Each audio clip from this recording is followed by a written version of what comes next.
हाल ही में मंजूरी दी गई है पुदुचेरी के लिए। तो जैसे कि आप सभी जानते हैं कि हाल ही में पुदुचेरी में यहाँ के जो मुख्यमंत्री थे वी नारायण सामी, ये यहाँ बहुमत सिद्ध नहीं कर पाए, जिसके कारण इन्हें अपने पद से इस्तीफा देना पड़ा था।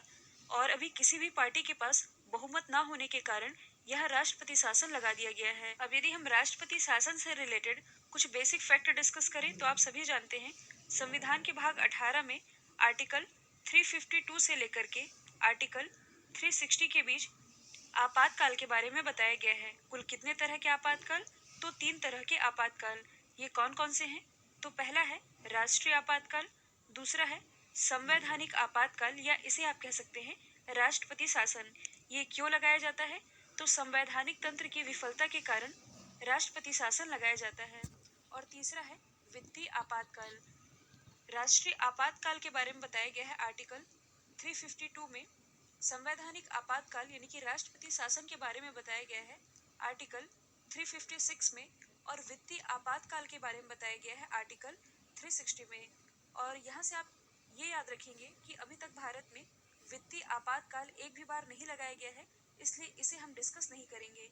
यहाँ से हम जान लेते हैं राष्ट्रीय आपातकाल और संवैधानिक आपातकाल यानी कि राष्ट्रपति शासन के बीच क्या अंतर होते हैं। तो देखिए, अब यदि हम डिस्कस करें राष्ट्रीय आपातकाल के बारे में और संवैधानिक आपातकाल या इसे आप कह सकते हैं राष्ट्रपति शासन के बारे में, तो जो राष्ट्रीय आपातकाल है ये मंत्रिमंडल या प्राइम मिनिस्टर की लिखित सलाह पर लाया जाता है, जबकि ये जो राष्ट्रपति शासन है ये राज्यपाल की लिखित सलाह पर लाया जाता है। और संसद की संसद की अनुमति के 1 माह के भीतर लाया जाता है राष्ट्रीय आपातकाल, जबकि राष्ट्रपति आपातकाल लाया जाता है 2 माह के भीतर। अच्छा, ये जो राष्ट्रीय आपातकाल होता है इसकी अवधि क्या होती है? तो वैसे ये तो अनिश्चित काल के लिए लगाया जा सकता है, लेकिन प्रत्येक 6 महीने में संसद की अनुमति लेते हुए। जबकि ये जो राष्ट्रपति शासन है इसकी मैक्सिमम अवधि कितनी है? तो ये मैक्सिमम 3 साल के लिए लगाया जा सकता है।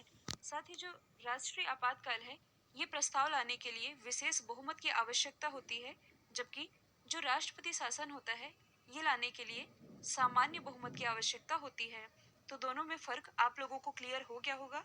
एडिशनल फैक्ट की यदि हम बात करें तो सबसे पहली बार राष्ट्रपति शासन ये कब लगा था? 1951 में।